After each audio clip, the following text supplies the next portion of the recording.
কাৰ study corner চেনেললৈ আপোনালোকক স্বাগতম জনাইছো। আজি শিকিম যে জনজাতি শিক্ষাৰ্থীৰ বাবে 50,000 টকা স্কলাৰশ্বিপ অসম চৰকাৰৰ তৰফৰ পৰা ঘোষণা কৰিছে। আহক আমি এই 50,000 টকা স্কলাৰশ্বিপ কোন ছাত্ৰ ছাত্ৰীসকলে পাব এই বিষয়ে অলপ আলোচনা কৰো। প্ৰথমত এইটো লাভ কৰিবলৈ হলে কি কি যোগ্যতা থাকিব লাগিব, কি কি ডকুমেন্টস থাকিব লাগিব, এইবোৰ বস্তু প্ৰথমত জানিব লাগিব। প্ৰথম কথা হৈছে যে ST গোটৰ ছাত্ৰ ছাত্ৰী হ'ব লাগিব, তেতিয়াহে এইটো পাব।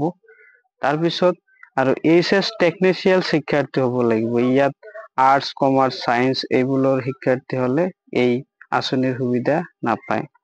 তাৰপিছত শিক্ষাৰ্থীৰ ফেমিলিৰ যিটো ইনকামটো থাকিব লাগিব 2.5 লাখৰ তলত থাকিব লাগিব। 2.5 লাখৰ ওপৰত হলে এই আঁচনি গ্ৰহণ কৰিব নোৱাৰিব।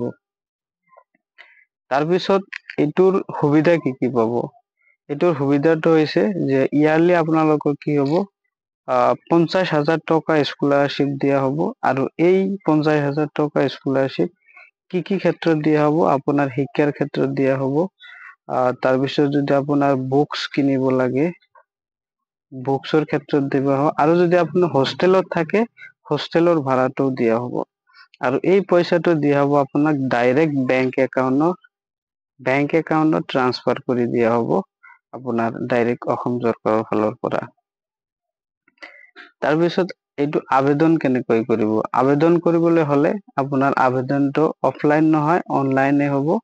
এইটো যিটো নেশ্যনেল স্কলাৰশ্বিপৰ যিটো পৰ্টেল আছে, scholarship.gov.in অৰ্থাৎ NSP, এইটো যিটো নেশ্যনেল স্কলাৰশ্বিপ পৰ্টেল আছে, তাতে গৈ আপোনালোকে এপ্লিকেশ্যন কৰিব পাৰে।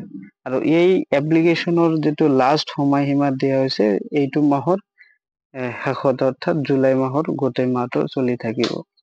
আৰু ইয়াত ডকুমেন্ট কি কি লাগিব? ডকুমেন্ট লাগিব আপোনাৰ কাষ্ট চাৰ্টিফিকেট, যে আপুনি যে ST ষ্টুডেন্ট হয় সেইটোৰ কাষ্ট চাৰ্টিফিকেট লাগিব। তাৰপিছত আপোনাৰ মাৰ্কশ্বিটটো লাগিব আৰু আপোনাৰ ইনকাম প্ৰুফটো লাগিব। তো আশা কৰো ভিডিঅ'টোৰ ইনফৰমেশ্যন আপোনালোকৰ ভাল লাগিছে। গতিকে যদি ভাল লাগিছে লাইক, ছাবস্ক্ৰাইব আৰু কমেন্ট কৰিব। এনেধৰণৰ ভিডিঅ' পাই থাকিবলৈ হলে আপোনালোকে চেনেলটো ছাবস্ক্ৰাইব কৰিব। ধন্যবাদ।